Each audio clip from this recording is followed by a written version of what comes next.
Kaya ako, sinasuggest ko talaga sa inyo mga mare na kahit maliit lang basta nakabukod kayo, ay iba pa rin talaga sa pakiramdam kapag wala kayong iniintinding ibang tao. Yung kahit okay lang sa biyanan mo or sa parents niya mga mare na nakatira kayo doon, ay syempre iba pa rin talaga yung sarili niyo yung bahay, tapos makakakilos kayo ng maayos, ganun. Kapag kasi nakapisan pa kayo sa parents niya or sa biyanan mo, ay nuko, sa'yo lahat ipapagawa. Hindi naman sa tamad ka, no? Hindi naman sa ayaw mong gawin yung mga bagay-bagay doon, like pag-uugas ng plato, ganyan. Pagwawalis, pagsasaing, ganyan. Siyempre magkukusa ka naman, kaya lang siyempre 'di ba? Katulad nga nung nag-comment na, Diyos ko, para raw siyang ginawang katulong, anak syota. Yun yung hirap kapag nga kasama mo yung biyanan mo sa isang bahay, ay no ko. Siyempre ayaw mo na may masabi sila na tamad ka, ganyan. Siyempre ka naman mo dahil nakatira ka doon, nakikisama ka, gagawa at gagawa ka talaga kahit pagod ka na, ay no ko. Kahit buntis ka pa, kikilos at kikilos ka kasi ayaw mo nga masabihan na tamad. Naranasan ko to dati pero hindi naman sa biyanan ko mga mare. Naranasan ko to nung nakatira ako sa mga tito ko, tita ko, ganyan, ay no ko. Siyempre lahat ako gumagawa, nagluluto, nagugas ng plato, tas naglalaba pa every week, anak baka. Ang mahirap pa nga doon mga mare, yung wala kayong sariling kwarto, nakikitulog din kayo, tapos may mga kasama kayo sa kwarto, ay no ko, wala kayong privacy talaga. Tapos mga mare, yung gustong-gusto nyong magbembangan ng mga bandang alas 12 ng gabi, ganyan, mga madaling araw, ayaw nyong may magising na katabi nyo, kaya syempre kayo silent na lang.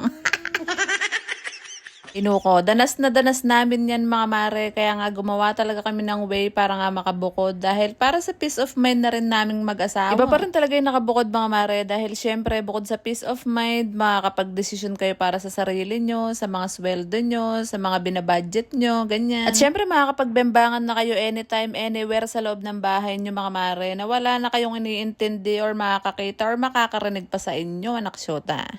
Chares! At kung isa ka nga sa nanonood ng video na to na hindi pa nga nakabukod, ay no ko, eto na yung sign, binibigyan na kita.